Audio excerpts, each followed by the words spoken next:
السلام عليكم ورحمة الله وبركاته.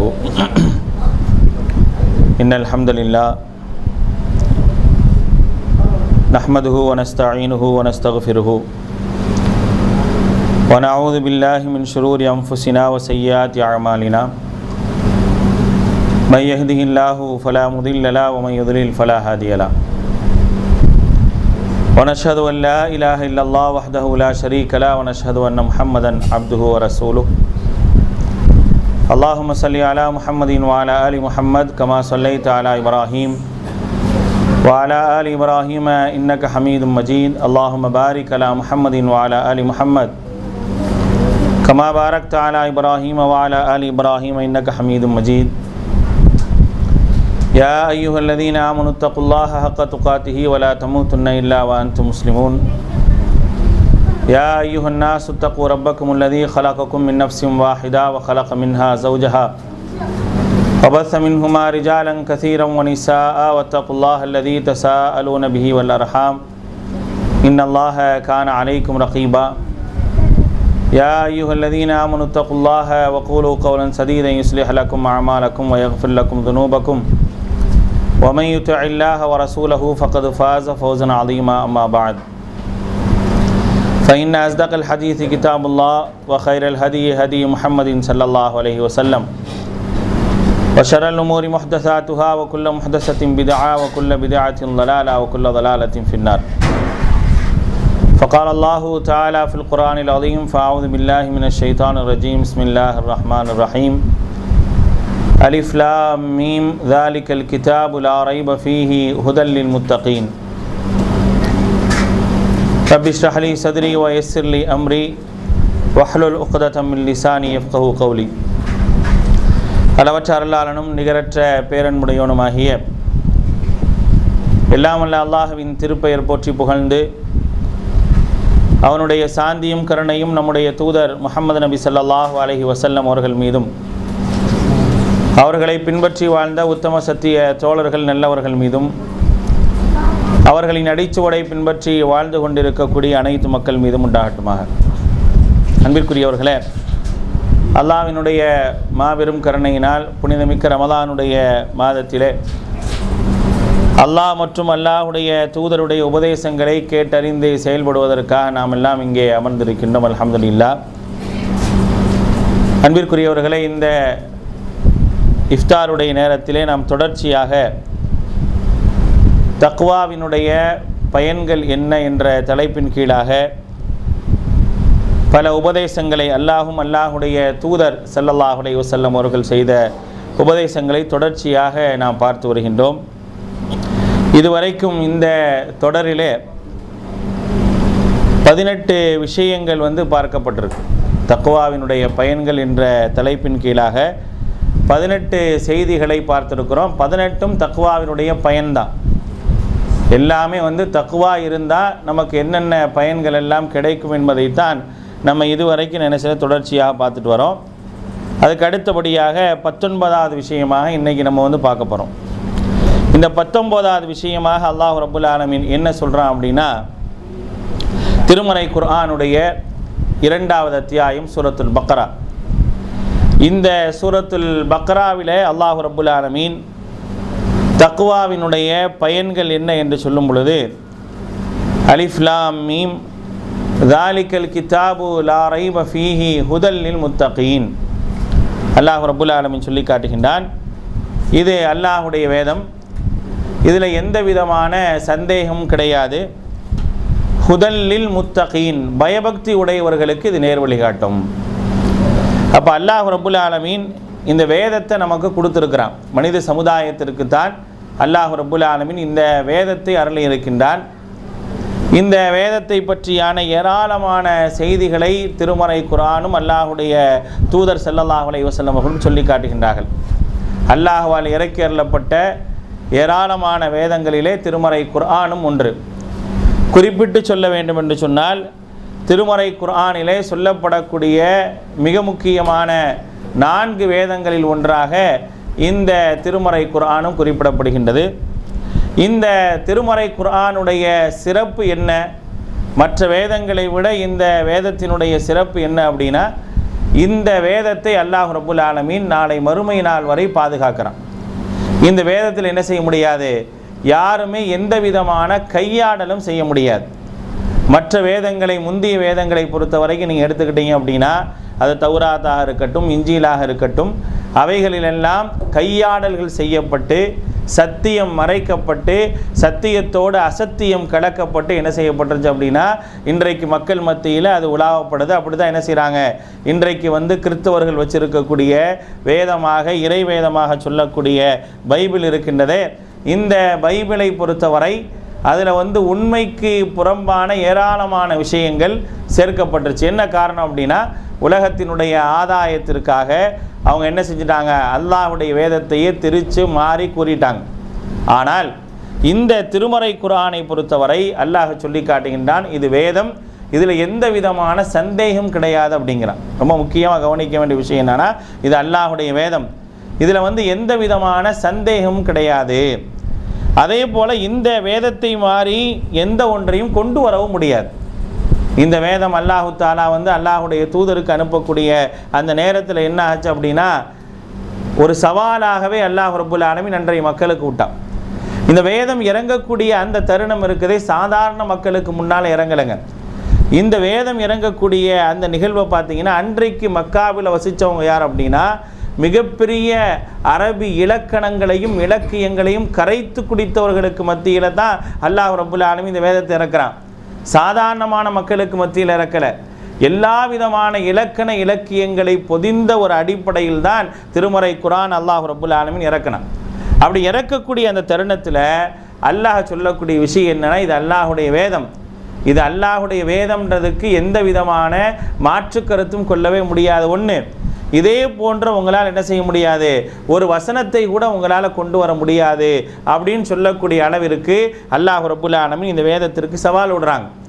அது மட்டும் இல்லாமல் இந்த வேதத்திற்கு அல்லாஹ் சொல்லக்கூடிய மிக முக்கியமான விஷயம் என்ன அப்படின்னா, நாளை மறுமை நாள் வரை அல்லாஹ் ரப்புல் ஆலமீன் இந்த வேதத்தை பாதுகாக்கிறதா சொல்கிறான். நாளை மறுமை வரைக்கும் யார் என்ன செய்ய முடியாது, எந்த விதமான கையாடலும் செய்ய முடியாது, எந்த விதமாக திருத்தும் சொல்ல முடியாது, எந்த விதமான இட்டுக்கட்டையும் இந்த குர்ஆனோடு சேர்க்க முடியாது.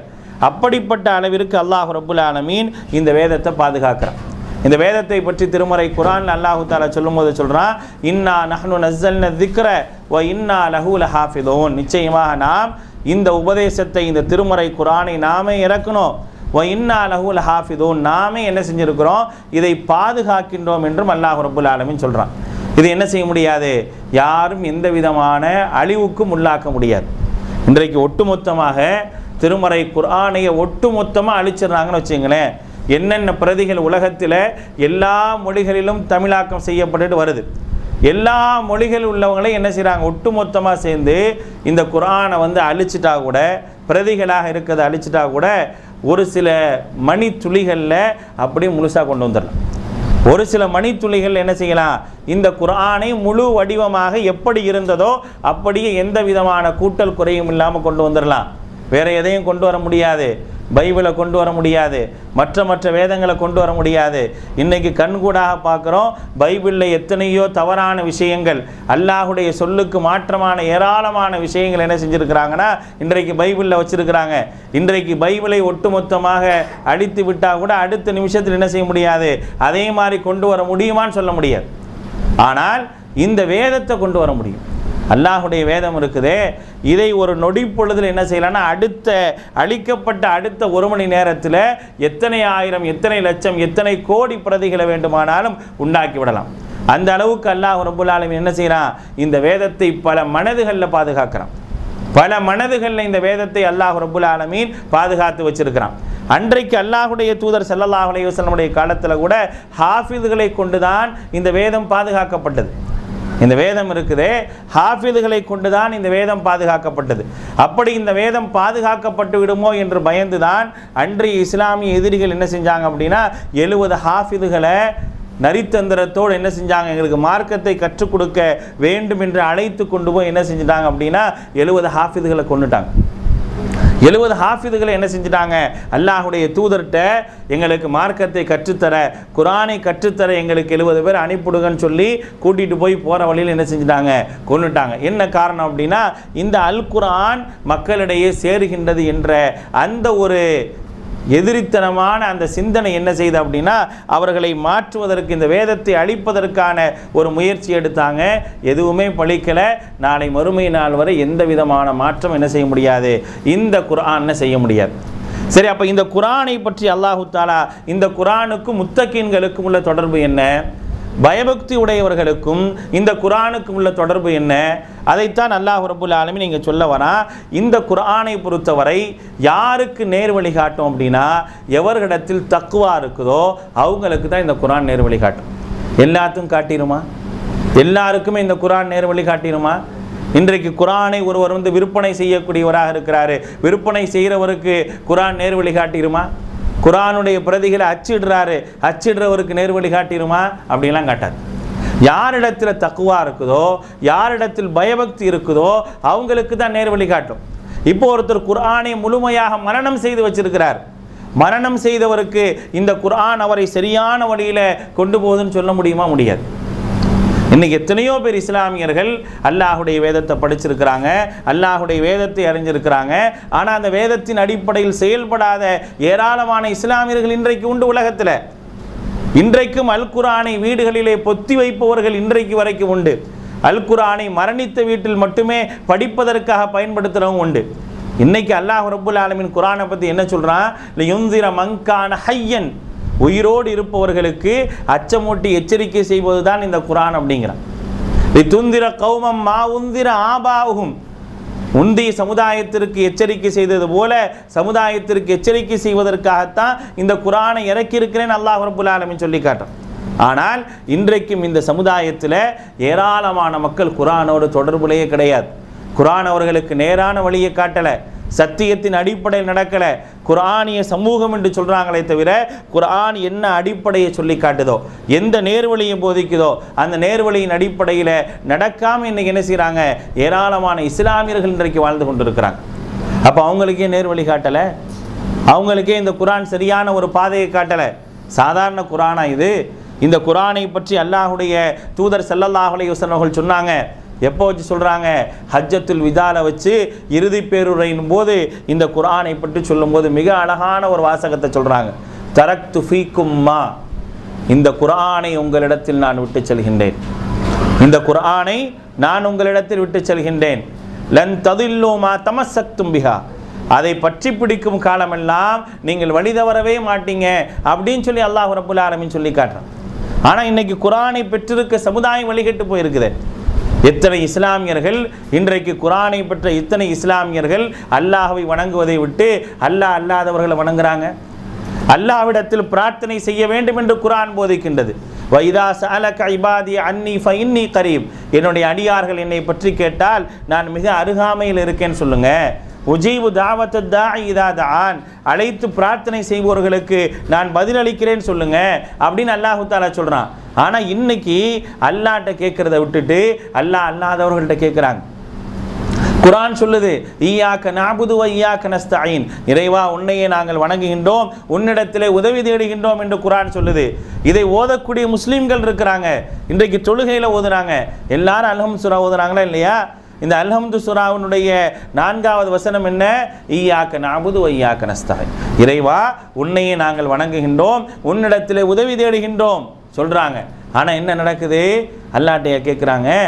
குர்ஆன் சொல்லுது அல்லாஹ்ட்ட தான் கேட்கணும்னு சொல்லுது. ஆனால் அந்த மக்கள் என்ன செய்கிறாங்க? தொழுகை முடித்த உடனே தொழுகையில் சொல்லக்கூடிய வாக்குறுதி என்ன? உன்னையே வணங்குறோம், உன்னிடத்தில் உதவி தேடுறோம். தொழுது முடிச்சோன்னு போய் பார்த்தீங்கன்னா நிறையா இடங்களில், நிறையா ஊர்களில் பள்ளி வாயில்கள்லேயே மண்ணறைகளை கட்டி வச்சுருப்பாங்க, தர்காக்களை கட்டி வச்சுருப்பாங்க, சமாதிகளை கட்டி வச்சுருப்பாங்க. தொழுகிற மனுஷன் அங்கே தொழுதுட்டு இங்கே வந்து கேட்குறான், அங்கே தொழுதுட்டு இங்கே வந்து கேட்குறான். அல்லாஹ் சொல்கிறான் என்கிட்ட கேளு அப்படிங்கிறான். நான் உன்னிடத்தில் தான் உதவி தேடுறேன்னு சொல்கிறான். ஆனால் சொல்லிட்டு கேட்குறது எங்கே தான்? அல்லாஹ் அல்லாதவர்கள்ட்ட கேட்குறாங்க. அப்படின்னா என்ன நிலைமை? இந்த குர்ஆன் நேர்வழி காட்டலையே. இந்த குர்ஆனை ஓதுகிற சமுதாயம் தானே இது. இந்த சமுதாயத்துக்கு நேர்வழி கிடைக்கல. என்ன காரணம்? அப்போ எல்லாத்துக்குமே இந்த குர்ஆன் நேர்வழியை காட்டிடாது. குர்ஆனை கையில் வைத்திருப்பவரோ குர்ஆனை மரணம் செய்திருப்பவரோ எல்லாத்துக்கும் நேர்வழி காட்டாது. வீட்டில் நான் குர்ஆனை அடுக்கி வச்சிருக்கிறேன், அடுக்கி வச்சா எனக்கு நேர்வழி காட்டிடுமா? நான் குர்ஆனை விற்பனை செய்யக்கூடியவனாக இருக்கிறேன், நேர்வழி காட்டிடுமா? குர்ஆனை அச்சிடக்கூடியவனாக இருக்கிறேன், நேர்வழி காட்டிடுமா? இருக்காது. அப்போ குர்ஆன் நேர்வழி காட்டணும் அப்படின்னா அங்கே பயபக்தி இருக்கணும். அந்த பயபக்தி இருந்தால் மட்டுமே இந்த குர்ஆன் நேர்வழியை காட்டும். யாரிடத்தில் தக்வா இருக்குதோ, எல்லா விஷயங்களிலும் அல்லாஹ்வை பயப்படுகின்றாரோ, எல்லா நேரங்களிலும் நன்மையை நாடுகின்றாரோ, அவருக்கு தான் என்ன செய்யும்? இந்த குர்ஆன் நேர்வழி காட்டும். இந்த குர்ஆனுடைய வசனங்கள் உள்ளத்தில் மாற்றத்தை ஏற்படுத்தும். இந்த குர்ஆனுடைய உபதேசங்களை கேட்ட உடனே அவருடைய உள்ளத்திலே, அவருடைய வாழ்விலே ஒரு மாற்றம் வரும். அப்படிப்பட்ட ஒரு நிலை எப்போ நடக்கும் அப்படின்னா, யாரிடத்தில் பயபக்தி இருக்குதோ அவங்கள்ட்ட தான் நடக்கும். தக்குவா இருந்தால் நடக்குமா இல்லையாங்க? எவ்வளோ சம்பவங்கள், எவ்வளோ நிகழ்வுகள் சஹாபாக்களுடைய வாழ்விலே குர்ஆன் ஏற்படுத்திய மாற்றங்கள் என்ன? குர்ஆன் எப்படி அவருடைய வாழ்க்கையில் மாற்றத்தை ஏற்படுத்துச்சு? ஒவ்வொரு வசனத்தை கேட்டு கேட்டு எப்படி அவங்க அப்படியே தங்களை மாற்றிக்கிட்டாங்க யோசிச்சு பாருங்க. கஷ்டங்கள் நேரத்தில், சோதனை நேரத்தில் ஒரே ஒரு வசனம் தான் இறங்கும். அந்த வசனத்தை கேட்டு அப்படியே தங்களை பக்குவப்படுத்திக்கலையா? அப்போ எப்படி அந்த ஒரு பக்குவம் வந்துச்சு அப்படின்னா அவங்கள்ட்ட தக்வா இருந்தனால தானே வந்துச்சு. ஒரு சம்பவத்தை பாருங்கள். ஹப்பாப் இப்னு அரத் என்று சொல்லக்கூடிய நபித்தோழர் இஸ்லாமிய மார்க்கத்திற்காக நிறைய சங்கடங்கள் அனுபவிச்சிருக்கா. நான் அவங்கள்ட்ட சொல்லியிருக்கிறேன். ஒரு முறை அல்லாஹுடைய தூதர் காபத்துல்லாஹ்ல உட்காந்து ரொம்ப கவலையோடு உட்காந்துருக்கிறாங்க. உட்காந்துருக்கக்கூடிய நேரத்தில் அல்லாஹுடைய தூதர்கிட்ட ஹப்பாப் வரார். ஹப்பாப் வந்து சொல்கிறார், அல்லாஹுடைய தூதரை, எதிரிகளுடைய துன்பங்கள் ரொம்ப அதிகமாயிருச்சு, நிறைய கஷ்டப்படுத்துகிறாங்க, நிறைய வேதனை பண்ணுறாங்க, இருக்கிறதுலே அதிகமாக வேதனையை அனுபவிச்சவர் அவர் தான். அப்படிப்பட்டவர் வந்து அல்லாஹுடைய தூதர்கிட்ட முறையிடுறாரு, இவ்வளோ கஷ்டங்கள் நாங்கள் அனுபவிக்கிறோம், எங்களுக்காக கொஞ்சம் அல்லாஹ்ட்ட கையேந்தி நீங்கள் முறையிடக்கூடாதா?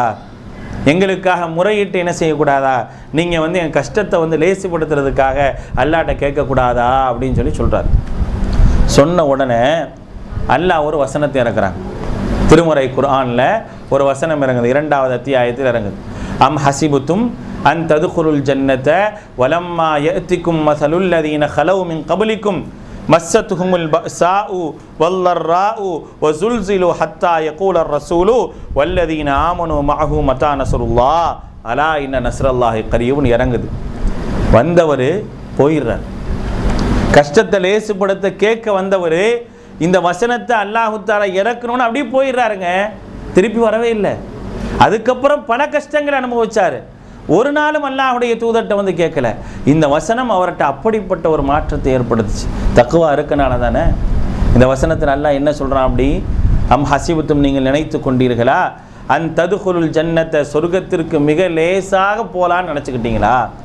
வலம்மா யஅதிக்கும் மஸலுல் லதீன ஹலவ் மின் கப்லிக்கும், உங்களுக்கு முன் வாழ்ந்த சமுதாய மக்கள்லாம் என்னென்ன கஷ்டங்களை, என்னென்ன துன்பங்களை எல்லாம் அனுபவிச்சாங்களோ அதையெல்லாம் அனுபவிக்காமல் சொர்க்கம் போகலான்னு நினச்சிக்கிட்டீங்களா? மஸ்ஸத்துஹுமுல் பஸாஉ வல்லர்ராஉ, அவர்களுக்கு நெருக்கடி வந்துச்சு, நோய் வந்துச்சு, எதிரிகளுடைய நெருக்கடிகள் அதிகமாச்சு. வஸுல்ஸிலு, அவர்கள் அப்படியே ஆடி போயிட்டாங்க. ஹத்தா, எந்த அளவுக்குனா யகூலர் ரசூலு வல்லதீன ஆமனு மஅஹு, ஆறுதல் சொல்லக்கூடிய அல்லாஹ்வுடைய தூதரே நம்பிக்கையாளர்களோடு சேர்ந்து கேட்டார், மத்தா நஸ்ருல்லாஹ், அல்லாஹ்வுடைய உதவி எங்களுக்கு எப்போ வரும்னு சொல்லி என்ன செய்கிறாரு? தூதர் ஆறுதல் சொல்ல வேண்டியவருங்க. அந்த தூதரை சேர்த்து கேட்குறாரு, மத்தா நஸ்ருல்லாஹ், அல்லாஹ்வுடைய உதவி எப்போ வரும்? அப்போ அல்லாஹ் என்ன சொன்னா? உடனே கொடுத்துட்டானா? அலா இன்ன நஸ்ரல்லாஹி கரீப், இல்லை பொறுங்க, அல்லாஹ்வுடைய உதவி சமீபத்தில் இருக்குன்னு தான் அவர்களுக்கு அல்லாஹு தஆலா சொன்னான். இந்த வசனத்தை ஹப்பாபுக்கு அல்லாஹ்வுடைய தூதர் ஓதி காட்டிட்டு சொல்கிறாங்க, ஹப்பாபே இன்னொரு சம்பவத்தை நான் சொல்லட்டுமா, இன்னொரு செய்தியை உங்களுக்கு சொல்லட்டுமான்னு கேட்குறாங்க. சொல்லுங்கள் அல்லாஹுடைய தூதரை அப்படின்னோடனே அல்லாஹுடைய தூதர் சொல்கிறாங்க, முந்திய சமுதாயத்திற்கு அந்த மக்கள் தந்த கஷ்டங்கள் என்ன தெரியுமா? அவர்கள் அல்லாஹுவை ஏற்றுக்கொண்ட ஒரே காரணத்திற்காக குழியை தோண்டி உயிரோடு அந்த குழியிலே நிறுத்துவார்கள். குழியை தோண்டி உயிரோடு நிறுத்தி கேட்பார்கள், இப்பொழுது நீ ஏற்றுக்கொண்ட இறைவனை விடுகின்றாயா, இல்லை வந்து அந்த இறைவனோடு இருக்கின்றாயா அப்படின்னோடனே அப்போ அவங்க சொன்னாங்க, அல்லாஹை நாங்கள் ஏற்றுக்கொள்கின்றோம் என்பதில் உறுதியாக இருந்தாங்க. திருப்பி 2வது என்ன நடக்கும் தெரியுமா? இரும்பு சீப்புகளை கொண்டு அவருடைய தலைகளை வாரிக்கொண்டே கேட்பார்கள், உங்களுடைய ஏற்றுக்கொண்டிருக்கக்கூடிய இறைவனை விட்டுவிடு என்று சொல்வார்கள். அப்போ என்ன செய்ய மாட்டாங்க? அவங்க விட மாட்டாங்க. அப்போ அல்லாஹுடைய மார்க்கத்தை ஏற்றுக்கிட்டா கஷ்டம் என்பது அல்லாஹுடைய தூதர் புரிய வைக்கிறாங்க. ஒருத்தர் இஸ்லாத்துக்கு வந்துட்டார் அப்படின்னா அவருடைய ஈமானை பரிசோதிப்பதற்காக அல்லாஹ் சில சோதனைகளை தரத்தான் செய்வான். அப்படிப்பட்ட சோதனைகளைத்தான் அல்லாஹுடைய தூதர் ஹப்பாபுக்கு பட்டியல் போடுறாங்க. இரும்பு சீப்பை கொண்டு சீவப்பட்டது, அப்பையும் அவங்க இஸ்லாத்தை விடலை. அந்த குழியிலேயே 2 கூறாக பிளக்கப்பட்டு அப்படியே குழியில் போட்டு மூடப்பட்டார்கள். சொல்கிறாங்க அல்லாஹுடைய தூதர், ஹப்பாபே, அந்த சமூகம் அவர்களை குழியில் நிறுத்தியதை தவிர, அவர்களை இரும்பு சீப்பை கொண்டு சீவியதை தவிர, 2 கூறாக பிளந்ததை தவிர அவர்களால் எதையுமே சாதிக்க முடியவில்லை என்று சொல்லி காட்டுகின்றார்கள் அல்லாஹ்வுடைய தூதர். அவங்க இஸ்லாத்தை விடலையே, இஸ்லாத்தில் உறுதியாக இருந்தாங்க. உடனே ஹப்பாப் என்ன செஞ்சார் தெரியுமா? அப்படியே போயிட்டார். அதுக்கப்புறம் ஒரு வார்த்தை பேசலை. அல்லாஹ் சொல்லிட்டான், இதை விட உனக்கு கஷ்டம் இருக்குன்னு அல்லாஹ் சொல்லிட்டான், அப்போ நான் அதை ஏற்றுத்தான் ஆகணும்னு போயிட்டார். நான் இந்த இஸ்லாத்தை ஏற்றனால தான் எனக்கு கஷ்டம்னு யோசிக்கலை. இந்த இஸ்லாத்தை ஏற்றுக்கொண்டால் சில சங்கடங்களும் துன்பங்களும் எனக்கு வரும் என்பதை அவர் உணர்ந்து போயிட்டார். ஒரு வார்த்தை பேசலையே. அப்போ குர்ஆனுடைய வசனம் பாருங்கள், ஒரு குர்ஆனுடைய வசனம் அப்படியே அவரை அந்த வழியிலே செல்வதற்கான ஒரு நிலை ஏற்படுத்துச்சா இல்லையா? அதைத்தான் அல்லாஹ் சொல்கிறான், ஹுதல்லில் முத்தகீன். இந்த திருமறை குர்ஆன் பயபக்தி உடையவர்களுக்கு நேர்வழி காட்டும். ஏராளமான வசனங்கள். அல்லாஹுடைய தூதருடைய சஹாபாக்கள் எப்படி இருந்தாங்க, அல்லாஹுடைய வேதங்களை எப்படி அணுகுனாங்க. இன்றைக்கு இந்த வேதங்களை முழுசா பெற்ற இந்த சமுதாயம் வேதத்தின் அடிப்படையில் வாழாமல் இருக்குது அப்படின்னா என்ன காரணம்? வேதத்தை எப்படி அணுக வேண்டுமோ அப்படி அணுகலை. அன்னைக்கு அவங்க எப்படி அணுகுனாங்க? அல்லாஹுடைய தூதருடைய தோழர்கள் சொல்லி காட்டுறாங்க. உஸ்மான் இப்னு அஃபான் ரலியல்லாஹு அன்ஹு சொல்கிறாங்க, நாங்கள் திருமறை குர்ஆனுடைய 10 வசனத்தை படிப்போம், மரணம் செய்வோம். அந்த மரணம் செய்து படித்து அந்த வசனம் என்ன சொல்லுதோ அதை எங்களுடைய வாழ்க்கையில் கொண்டு வந்த பிறகுதான் அடுத்த 10 வசனங்களுக்கு போவோம். அல்லாஹ் அக்பர். எப்படி வாழ்ந்துருக்காங்க பாரு. 10 வசனத்தை படித்து அல்லாஹுடைய தூதருக்கு இறங்கும். இறங்கினோட சஹாபாக்கள் என்ன செய்வாங்க? இறங்கின வசனத்தை மதீனா முழுக்க ஓதிக்கிட்டே இருப்பாங்க. இறங்குனா ஒரு வசனம் இறங்குனா இன்னைக்கு அல்லாஹுடைய தூதருக்கு இந்த வசனம் இறங்குச்சு அப்படின்னு சொல்லி ஓதிக்கிட்டே இருப்பாங்க. அப்படி ஓதிக்கிட்டே போவாங்க. அப்படி ஓதிக்கிட்டே போய் என்ன ஆகும் அப்படின்னா அப்படி மரணம் பண்ணுவாங்க.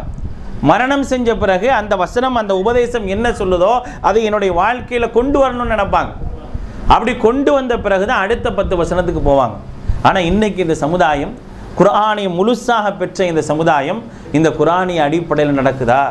குர்ஆனின் உபதேசம் உடைய வாழ்க்கையில் இருக்குதா? அல்லாஹ் சொல்லக்கூடிய ஹலால் ஹராமை சரியான முறையில் பேணுறாங்களா?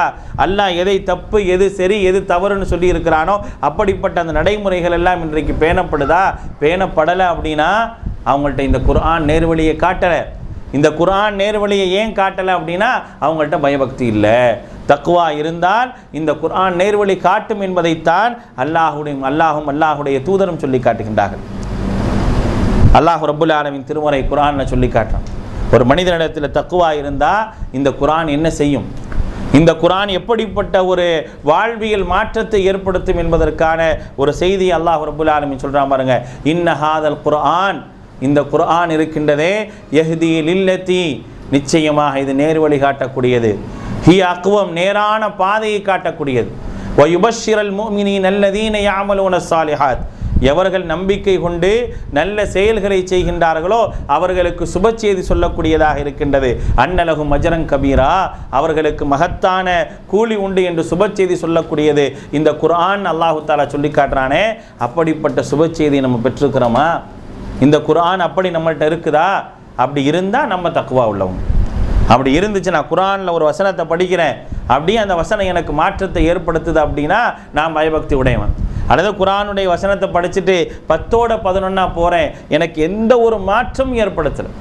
ஒரு செய்தியை கேட்குறோம், ஒரு உபதேசத்தை கேட்குறோம், அதில் 2 வசனங்கள் சொல்லப்படுது அப்படின்னா அந்த வசனங்கள் அப்படியே நம்முடைய வாழ்வில் மாற்றத்தை ஏற்படுத்தணும். ஒரு ஜும்மாவுடைய உபதேசம் என்பது சஹாபாக்கள்கிட்ட அடுத்த ஜும்மா வரைக்கும் உள்ள தாக்கங்கள் இருந்துச்சா இல்லையா? அந்த உபதேசங்கள் அல்லாஹுடைய தூதர் எதை போதிச்சாங்க? குர்ஆனிய வசனத்தை அல்லாஹுடைய தூதர் போதனை செய்யலையா? அந்த போதனை அடுத்த வாரம் வரை அவருடைய உள்ளத்தில் தாக்கத்தை ஏற்படுத்தக்கூடியதாக இருந்துச்சா இல்லையா? இன்றைக்கு அப்படி நம்ம கேட்கக்கூடிய வசனங்கள் எந்த தாக்கத்தை ஏற்படுத்துது? இங்கேருந்து வெளியே போனால் மறந்துடுறோம், அப்படி தானே இருக்கும். இங்கேருந்து வெளியே போனாவே முடிஞ்சு போச்சு, அவ்வளோதான். என்ன கேட்டோன்றது தெரியாது. இன்றைக்கு பள்ளியில் நிற்கிறோம், தொழுகிறோம், அந்த தொழுகையில் ஓதப்பட்ட வசனங்களையாவது தொழுகை முடிந்த உடனே ஞாபகம் வைக்கக்கூடிய அளவிற்கான ஒரு சிந்தனை ஓட்டம் இருக்கா? இன்னைக்கு இன்றைக்கி மகரீப் தொழுகையில் ஒருத்தர் தொழுகிறாரு, இஷாலை கூப்பிட்டு இன்றைக்கி மகரீபில் என்ன ஓதுனாங்கன்னா தெரியாது. இருக்குமா இல்லையா? அப்போ குர்ஆனிய தொடர்பு நம்மள்கிட்ட எப்படி இருக்குன்னு பாருங்கள். ஒரு குர்ஆன் ஓதப்பட்ட வசனங்கள் கூட நமக்கு நினைவில்லை, என்ன ஓதுனாங்கன்னு கூட தெரியல. அப்படின்னா இந்த குர்ஆனுக்கும் நமக்கும் உள்ள தொடர்பு என்ன? எதுக்காக அல்லாஹ் ரப்புல் ஆலமீன் இந்த ரமலானில் குர்ஆனை இந்த ரமலான் மாதத்தில் நோன்பை கடமையாக்கப்பட்டதுக்கு மிக முக்கியமான காரணமாக குர்ஆனை தான் அல்லாஹ் சொல்கிறான். சங்கைக்குரிய மாதம் இல்லையா? முஹர்ரம் மாதம் இல்லையா? ரஜம் மாதம் இல்லையா? துல்காதா இல்லையா? துல்ஹஜ் இல்லையா? சங்கைக்குரிய மாதமாக அல்லாஹ் சொல்லக்கூடிய 4 மாதம் இருக்குதே, அந்த மாதத்தில் ஏங்க அல்லாஹ் நோன்பை கடமையாக்கலை? சங்கைக்குரிய மாதம் தானே, கண்ணியமிக்க மாதம். அந்த மாதத்தில் போர் செய்யக்கூடாது, யாரையும் கொல்லக்கூடாது, இப்படியெல்லாம் பல நிபந்தனைகளை போடுது அந்த மாதத்தில். அப்படிப்பட்ட அந்த 4 மாதங்கள் எப்போ அல்லாஹு தாலா வானம் பூமியை படைத்ததிலிருந்தே அல்லாஹ் சொல்லி காட்டுறான். வானம் பூமியை படைத்ததிலிருந்தே மாதங்களுடைய எண்ணிக்கை 12. மின்ஹா அர்பஅத்து ஹுரும், அதில் 4 மாதங்கள் கண்ணியமிக்க மாதங்கள் என்று அல்லாஹ் ரப்புல் ஆலமீன் சொல்லி காட்டுறானே. அந்த 4 மாதத்தில் ஏன் நோன்பை கடமையாக்கலை? முஹர்ரமில் கடமையாக்கி இருக்கலாம்ல, ரஜபுல கடமையாக்கி இருக்கலாம்ல, துல்காதால கடமையாக்கி இருக்கலாம்ல, துல்ஹஜ்ஜில் கடமையாக்கி இருக்கலாமே. இதெல்லாம் விட்டுட்டு ஏன் ரமலான் மாதத்தை தேர்ந்தெடுத்தான்? ரமலானை தேர்ந்தெடுத்ததற்கான காரணமாக அல்லாஹ் சொல்லக்கூடியது எது? உன்சில ஃபீஹில் குர்ஆன், அதில் தான் அல்லாஹ் குர்ஆனை இறக்கணும். என்ன குர்ஆன்? ஹுதல் லின்னாஸ், மனிதர்களுக்கு நேர்வழி காட்டக்கூடிய குர்ஆன். வபையினாத்தி மினல் ஹுதா வல் ஃபுர்கான், நன்மை எது தீமை எது என்பதை தெளிவுபடுத்தக்கூடிய குர்ஆன் என்று அல்லாஹ் சொல்லி காட்டுகின்றானே. அப்படிப்பட்ட அந்த குர்ஆன் எனக்கு நேர்வழி காட்டியிருக்கா, காட்டலையா? இந்த குர்ஆன் என்னுடைய வாழ்க்கையில் மாற்றத்தை ஏற்படுத்தியிருக்கா, ஏற்படுத்தலையா? இந்த குர்ஆன் உபதேசங்களை கேட்டு நான் என்னுடைய தவறுகளை திருத்தி இருக்கிறேனா, இல்லையா? இது தப்புன்னு அல்லாஹு தாலா சுட்டி காட்டிய விஷயத்தை அப்படி என்னுடைய வாழ்வில் மாற்றிருக்கனா, இல்லையா? இதுதான் சரி என்று சொன்னவன அந்த சரியான வழியின் பக்கம் போயிருக்கனா, இல்லையா? அப்படி எல்லாம் போனாதான் நம்மள்கிட்ட பயபக்தி இருக்குன்னு அர்த்தம். நான் ஒரு தக்குவா உள்ளவன் என்று சொன்னால் அந்த வசனம் என்னுடைய வாழ்வில் மாற்றத்தை ஏற்படுத்தும். குர்ஆனுடைய வசனத்தை கேட்கறதுக்கு இறை மறுப்பாளர்கள் பயந்துருக்காங்க. குர்ஆனுடைய வசனத்தை கேட்க இறை மறுப்பாளர்கள் பயந்துருக்காங்க. ஏன்னா அந்த குர்ஆன் வசனத்தை கேட்டால் அவர்களுடைய வாழ்விலே மாற்றம் ஏற்படுமோன்னு அவங்க பயந்துருக்கிறாங்க. உதாரணம் சொல்லவா?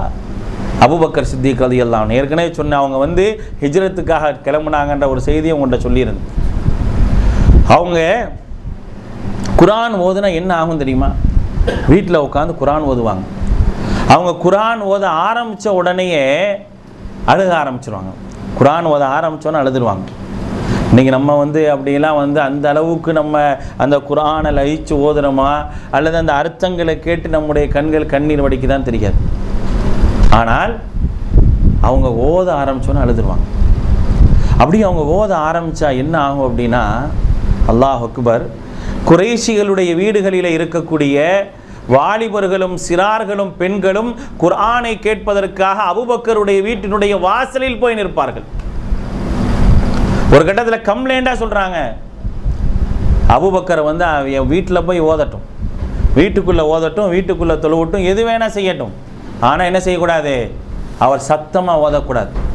அவர் சப்தமாக ஓதினார் என்று சொன்னால் எங்களுடைய வீட்டிலே உள்ள சிறுவர்களும் வாலிபர்களும் அபூபக்கருடைய ஓதுதலை கேட்பதற்காக அவருடைய வீட்டுடைய வாசலுக்கு போயிடுறாங்க அப்படிங்கிறாங்க. அப்போ அவங்க பயந்துருக்கிறாங்க, இந்த குர்ஆன் மனதிலே மாற்றத்தை ஏற்படுத்தும், அவங்களுக்கு சத்தியத்தை கொடுத்துரும், நேர்வழியை காட்டிடும்ன்ற ஒரு பயம் அவங்களுக்கு இருந்துச்சா, இல்லையா? அப்போ நம்ம குர்ஆனை பெற்றிருக்கிறோமேங்க, குர்ஆனை ஓதுறவங்களாச்சே, நம்மளை முஸ்லீம்னு சொல்கிறோமே, நமக்கு இந்த குர்ஆன் நேரான ஒரு பாதையை காட்டியிருக்கணுமா, இல்லையா? அல்லாஹ் சொல்லி காட்டுறான், நீங்கள் குர்ஆனை ஓதுனீங்க அப்படின்னா தக்ஷஇரு மின்ஹு ஜுலூதுல்லதீன யக்ஷூன ரப்பஹும், எவர்கள் அல்லாஹ்விற்கு பயந்து இந்த குர்ஆனை ஓதுறாங்களோ அவங்க ஓதும்போது அந்த என்ன ஆகும் அப்படின்னா அவருடைய தோளினுடைய ரோமங்கள் எல்லாம் அப்படியே சிலிர்த்து விடும் என்று அல்லாஹு தஆலா சொல்லி காட்டுறான். ஓதும்போது அந்த தோளுடைய ரோமங்கள் இருக்கா இல்லையா, தக்ஷஇரு மின்ஹு ஜுலூதுல்லதீன யக்ஷூன ரப்பஹும், அல்லாஹ்வை பயந்தவர்களுக்கு அவருடைய தோள்கள் எல்லாம் சிலிர்த்து, சும்ம தலீனு ஜுலூதுஹும் வ குலூபுஹும் இலா திக்ரில்லாஹ், அவருடைய தோள்களும் உள்ளங்களும் அல்லாஹ்வை நினைவு கூறுவதற்காக அப்படியே சென்றுவிடும் என்று அல்லாஹ் ரப்புல் ஆலமீன் சொல்லி காட்டுகின்றானே. நம்ம குர்ஆன் ஓதும்போது அந்த மாதிரி வந்திருக்குதா கொஞ்சம் யோசிச்சு பாருங்க. குர்ஆன் ஓதும்போது அந்த குர்ஆனுடைய அர்த்தங்களை தெரியும் பொழுது அப்படியே என் உள்ளமெல்லாம் சிலிர்த்து நிற்குதா? அப்படியே என்னுடைய உள்ளத்தில் அப்படியே ஒரு பயம் வந்திருக்குதா? நான் அப்படியே கண்ணீர் வடித்து அழுதுருக்கிறேனா? அல்லாஹ் சொல்கிறானே உனக்கு இதெல்லாம் செய்யுங்கிறானே, இதெல்லாம் உங்களுக்கு செய்யணுங்கிறானே. உங்களிடத்தில் பயபக்தி இருந்தால் இப்படிப்பட்ட காரியங்கள் எல்லாம் நிகழும் என்று அல்லாஹ் தஆலா சொல்லி காட்டுகின்றானே. நமக்கு வந்திருக்குதா கொஞ்சம் யோசிச்சு பாருங்க. நமக்கு அப்படிப்பட்ட ஒரு யதார்த்தமான அந்த மாற்றங்கள் நம்முடைய உள்ளத்தில் வந்திருக்குதா? குர்ஆன் ஒருவர் ஓதுவதை கேட்டால், குர்ஆன் ஓதுவதை கேட்டு சிரமடைந்த இறை மறுப்பாளர்கள் உண்டு. சரித்திரத்தை பார்த்துருக்கிறோம். அல்லாஹுடைய தூதர் காபால உட்கார்ந்து சூரத்து நஜ்ம் ஓதுறாங்க. 53வது அத்தியாயத்தை ஓதி காட்டுறாங்க. சூரத்து நஜ்ம் என்பது திருமறை குர்ஆனில் இடம்பெற்றிருக்கக்கூடிய 53வது அத்தியாயம். அது அப்படியே ஓதும்போது என்ன ஆகுது தெரியுமா? ஓதி முடிச்சு அந்த அத்தியாயத்துடைய முடிவில் ஒரு வசனம் வரும், வஸ்ஜுது லில்லாஹி வஅபுது. நீங்கள் அல்லாஹ்வுக்காக என்ன செய்யுங்க, அவனுக்கு சஜிதா செய்து அவனை வணங்குங்கள்னு வரும். இந்த வசனத்தை ஓதிட்டு அல்லாஹுடைய தூதர் சஜிதாக்கு போகிறாங்க. அல்லாஹுடைய தூதர் காபாவில் உட்கார்ந்து ஓதக்கூடிய இந்த வசனத்தை என்ன செய்கிறாங்கன்னா, சுற்றி உட்கார்ந்து இருக்கக்கூடிய அந்த உத்துபா ஷைபா போன்றவர்கள்லாம் கேட்குறாங்க. என்ன ஆகுதுன்னா அவங்களும் சேர்ந்து சஜிதா செஞ்சிடறாங்க. அல்லாஹ் இஸ்லாத்துக்கெல்லாம் வரல, அவர்களும் சேர்ந்து சஜிதா செஞ்சிடறாங்க. தன்னை அறியாமலே அவர்களை சஜிதா செய்ய வச்சது தவசரம். சஜிதா செஞ்சு என்ன நடந்துச்சுன்னு அவங்களுக்கே தெரியல. கொஞ்ச நேரம் என்ன ஆச்சுன்னே தெரியல. சஜிதா செஞ்சுட்டு எந்திரிச்சு அவர்கள் தன் நிலைக்கு வரவே சிறிது நேரம் முடிஞ்சு. வந்த பிறகு என்ன அப்படின்னு ஒரே பரபரப்பு, பக்கமாக நகரம் ஃபுல்லாக பரபரப்பாகி போச்சு. எல்லாரும் முக்கியமான தலைவர்கள்லாம் முகமது ஏற்றுக்கிட்டாங்க. குர்ஆன் வசனத்துக்கு சிரமம் அடைஞ்சிட்டாங்க. என்ன சொல்கிறதுனே தெரியல, என்ன செய்யலான்னு சொல்லி ஏதாவது ஒன்று சொல்லி ஜமாளிக்கணுமே, அங்கே ஏதாவது ஒன்று சொல்லி ஆகணுமே. அதுக்காக என்ன செஞ்சாங்கன்னா, அந்த உடனே சொன்னாங்க, அந்த அத்தியாயத்தில் என்னன்னு கேட்டிங்கன்னா, அவர்கள் வணங்கிய லாத் உஸ்ஸா மனாத் என்ற சிலைகளை பற்றி எல்லாம் வரும். உடனே என்ன சொல்லிட்டாங்க, நான் மனாத் உஸ்ஸா பேர் வந்துச்சு அதனால தான் நாங்கள் சஜிதா செஞ்சோன்ட்டாங்க. மனாத் உஸ்ஸா பேர் வந்தனால தான் நாங்கள் சஜிதா செஞ்சோம். ஆனால் சஜிதா செய்ய வச்சது அந்த குர்ஆனுடைய வசனங்கள். ஒருத்தர் அல்லாஹ்வை ஏற்றுக்கவே இல்லையேங்க, அவனுக்கே இந்த குர்ஆனுடைய வசனம் ஒரு தாக்கத்தை உள்ளத்தில் ஏற்படுத்துதுன்னா நம்ம அல்லாஹ்வை ஏற்றிருக்கிறோமா இல்லையா? நமக்கு இந்த குர்ஆன் நேர்வழி காட்டணும்ல, நமக்கு இந்த குர்ஆன் நிறைய மாற்றங்களை ஏற்படுத்தணுமா இல்லையா? அப்படிப்பட்ட மாற்றங்களை ஏற்படுத்துவது தான் ஒரு பயபக்திக்குரியவனுடைய அடையாளம் என்று அல்லாஹ் ரப்புல் ஆலமீன் சொல்லி காட்டுறான். இதுதான் குர்ஆனுடைய 2வது அத்தியாயம் அல்ஹம்து சூராக்கு அப்புறம் வரக்கூடிய அத்தியாயத்துடைய முதல் வசனம் இதுதான். அலிஃப் லாம் மீம் ஸாலிகல் கிதாபு லா ரைப ஃபீ. இன்னொரு விஷயத்தை சொல்கிறேன், எங்கெல்லாம் இந்த அலிஃப் லாம் மீம் போன்ற வசனங்கள் வருதோ இல்லையோ அங்கெல்லாம் எடுத்து பாருங்களேன். அலிஃப் லாம் மீம்னு வரும், அலிஃப் லாம் ரான்னு வரும், ஹா மீம்னு வரும், ஐன் சீன் காஃப்னு வரும். இதில் பெரும்பாலான இடங்களில் நீங்கள் பார்த்தீர்கள் என்று சொன்னால் எல்லா இடங்கள்லையும் அல்லாஹு தஆலா இந்த ஹுரூஃபுல் முகத்தா என்று சொல்லப்படக்கூடிய இந்த தனித்தனியான எழுத்துக்களுக்கு அப்புறம் அல்லாஹு தஆலா குர்ஆனை பற்றி தான் பேசுவான். நீங்கள் வேணால் எடுத்து பாருங்கள். அதிகமாக சில இடங்களில் அல்லாஹ்வினுடைய வல்லமையை பற்றி பேசுவான், பல இடங்களில் அல்லாஹு தஆலா எதை பற்றி பேசுவான் அப்படின்னா குர்ஆனை பற்றி தான் பேசுவான்.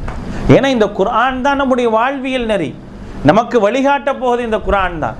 நமக்கு ஒரு நேர்வழியை அல்லாஹ் ரப்புல் ஆலமீன் இறக்கி அருளி இருக்கிறான்.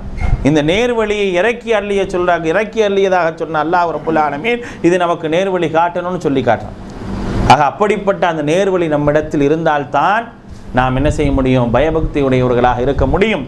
அப்படிப்பட்ட அந்த பயபக்தியை இந்த குர்ஆன் உங்களுக்கு ஏற்படுத்தும். அப்போ இந்த குர்ஆன் எனக்கு என்ன செய்யுது, மாற்றத்தை ஏற்படுத்துது, நேர்வழியை காட்டுது. நான் தவறுலேருந்து திருத்திக்கிறேன், நல்லதை அதிகமாக செய்கிறேன், இது எல்லாமே என்னுடைய வாழ்வில் வருது அப்படின்னா நான் யார் தாங்க, நான் தக்வா உள்ளவன் என்ற ஒரு பயபக்தி இருக்கனால தான் இந்த குர்ஆனுடைய உபதேசத்தை கேட்ட உடனே என்னுடைய வாழ்வில் மாற்றம் ஏற்பட்டது என்று என்ன செய்யலாம், நம்ம தைரியமாக சொல்லிக்கலாம். அப்படிப்பட்ட அந்த மாற்றத்தை தரக்கூடியது தக்வா தான் என்பதை அல்லாஹ் ரப்புல் ஆலமீன் சொல்லி காட்டுறான். அந்த அடிப்படையில் அல்லாஹுடைய வேதம் நமக்கு நேர்வழி காட்டும். நாம் நேர்வழி காட்டப்பட வேண்டும் என்று சொன்னால் நம்மிடத்தில் பயபக்தி இருக்கணும். அப்படிப்பட்ட பயபக்தியுடைய மக்களாக அல்லாஹ் ரப்புல் ஆலமீன் உங்களையும் என்னையும் ஆக்கி அருள் புரிவானாக. இதுவரைக்கும் கிட்டத்தட்ட 19 விஷயம் பார்த்துருக்கோம். இது முடிஞ்சோடனே ரெகுலராக வரவங்கள்ட்ட இன்ஷால்லா ஒரு கேள்வி கூட வைக்க போகிறோம். அந்த 19 விஷயம் என்ன அப்படின்னு சொல்லி ஒரு கேள்வி. இன்ஷா அல்லாஹ் பார்ப்போம். ஏன்னா நம்ம என்ன தெரிஞ்சிருக்கோன்னு தெரியணுமா இல்லையா? இந்த 19 விஷயங்கள் இது வரைக்கும் நம்ம என்ன பார்த்தோம்னா தக்வாவினுடைய பயன்கள் அப்படின்றத பார்த்தோம். அடுத்து ஒரு 5 விஷயம் இருக்குங்க. தக்வாவினுடைய அடையாளம். ஒருத்தட்ட தக்வா இருந்துச்சு அப்படின்னா அந்த அடையாளம் என்ன? தக்வா உள்ளவருக்கான சில அடையாளங்கள் என்ன செய்கிறானா அல்லாஹ் ரப்பல் தக்வா உள்ளவர் இதெல்லாம் இப்படி செய்வார் அப்படின்னு சில அடையாளங்கள் என்ன செய்கிறானா அல்லாஹ் ரப்புல் ஆலமீன் சொல்லித்தரா. இன்ஷா அல்லாஹ் அந்த விஷயங்களை இன்ஷா அல்லாஹ் நாளை வகுப்பிலே பார்ப்போம். வாஹிரு தாவானா அல்ஹம்துலில்லாஹி ரப்பில் ஆலமீன். இன்றைய கேள்வி பெண்கள் பகுதிக்கான இன்றைய கேள்வி என்ன அப்படின்னா, நபி யூசுப் அலைஹிஸ்ஸலாத்தை பற்றி நேற்று நம்ம சொல்லியிருந்தோம். அப்படி சொல்லக்கூடிய அந்த நேரத்தில் யூசுப் அலைஹிஸ்ஸலாம் அவர்களுடைய மொத்த சகோதரர்கள் அவர்களை தவிர்த்து யூசுப் அலைஹிஸ்ஸலாத்துக்கு எத்தனை சகோதரர்கள், இதுதான் கேள்வி. நபி யூசுப் அலைஹிஸ்ஸலாம் அவர்களுக்கு மொத்தம் எத்தனை சகோதரர்கள், அவங்களுக்கு மொத்தம் அண்ணன் தம்பிங்க எத்தனை பேர் அப்படின்றது தான் இன்றைய கேள்வி. பெண்கள் பகுதிக்கு இன்ஷா அல்லாஹ் பதில் சொல்லுங்கள். பதில் சொல்கிறவங்க உங்கள் பேரோடு சேர்த்து சொல்லுங்கள்.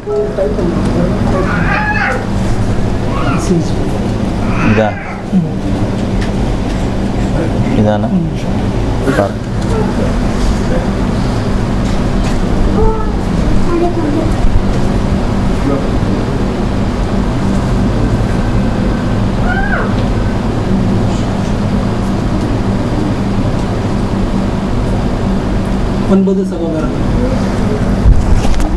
ஒன்பது சகோதரர்கள்னு சொல்லியிருக்கிறாங்க. தவறான பதில். 9 சகோதரர்கள்ன்றது தவறான பதில். அதனால் அந்த கேள்வி ஆண்களுக்கு போகுது. 10 + 1 11 சகோதரர்கள். அக்பர் பாய் அவங்க சொல்லிட்டாங்க 10 + 1 11 சகோதரர்கள். இந்தாங்க. சுப்ஹானக அல்லாஹும்ம வபிஹம்திக அஷ்ஹது அல்லா இலாஹ இல்லா அன்த அஸ்தக்ஃபிருக வ அத்தூபு இலைக்.